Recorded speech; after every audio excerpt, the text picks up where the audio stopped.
Ce dimanche 18 avril 2021, dans une radio de la place et dans une émission de grande écoute, nous avons suivi les déclarations publiques de Monsieur Aboubakar Dina Sampil, président de l'ASK, qui reconnaît que c'est lui qui a envoyé les courriers à la FIFA par rapport à une demande d'information suite au jugement de la Chambre d'éthique de la FIFA contre M.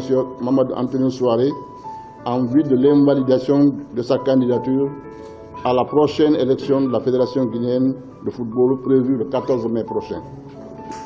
Nous sommes donc à présent éclairés sur l'origine des problèmes que traversent, ainsi sur l'identité des personnes qui sont derrière les multiples soucis de notre sport roi.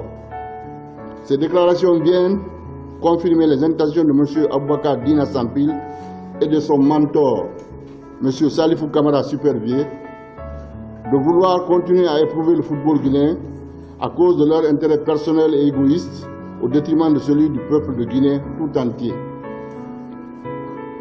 En mars dernier, des faux documents avaient été envoyés à la CAF pour empêcher le président de la Fédération guinéenne de football d'intégrer le comité exécutif de cette institution. L'on se souvient que M. Mamadou Antonio Souaré, président de la Fédération guinéenne de football, avait fait appel au tribunal arbitral du sport, le TAS, de la décision de la commission de gouvernance qui lui interdisait de se présenter à l'élection au comité exécutif. Et le TAS avait débouté la commission de gouvernance en déclarant éligible M. Mamadou Antonio Souaré, ce qui mettait fin à l'espèce de toutes les questions liées à l'intégrité de M. Mamadou Antonio Souaré. Étant donné qu'en la matière, la décision du TAS est sans appel.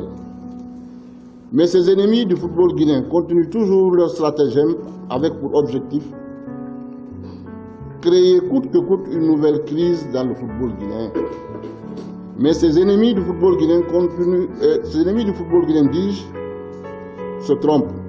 C'est pourquoi ce matin, une fois encore, nous montons au créneau pour les interpeller toutes les instances de football, de gestion du football roi, à tous les niveaux sur les projets machiavéliques et de déstabilisation du football guinéen, par M. Salifou Kamara Supervier et Aboubakar Dina Sampil, qui ont juré de mettre notre football à terre, sport auquel s'identifie aujourd'hui toute la jeunesse guinéenne.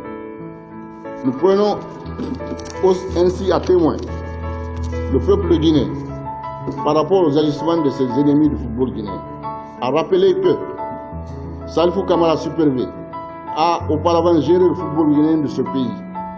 Et à chaque fois, on s'en est sorti avec des crises ou des suspensions, comme nous l'avons d'ailleurs rappelé dans notre précédente déclaration.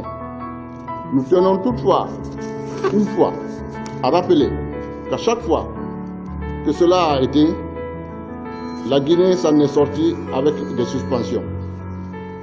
Les compétitions internationales entraînant l'élimination des cadets en finale de la Coupe d'Afrique des Nations, de leur catégorie, en 2021 au Seychelles, le dysfonctionnement causé par sa mauvaise gestion des hommes et des biens entre 2011 et 2016, la gestion opaque et le détournement des fonds destinés au projet Gold relatif aux constructions du siège de la Fédération guinéenne de football, du centre technique de Ndongo qui nous abrite et de l'hôtel des équipes nationales, pour ne citer que cela.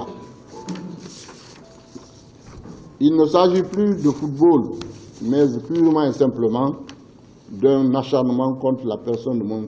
Mamadou Antonio Souaré, président de la Fédération guinéenne de football.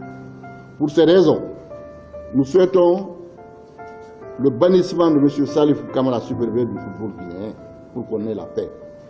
Dans les jours à venir, nous, membres statutaires, nous allons organiser des manifestations partout où besoin sera pour exprimer notre ras-le-bol face aux agissements de ces ennemis qui menacent notre football très profondément. Les membres statutaires du football guinéen que nous sommes disent « ça suffit et ça suffit ». Nous ne voulons plus de crise dans le football guinéen. Vive le football guinéen dans sa pluralité. Je vous remercie et vive le peuple guinéen.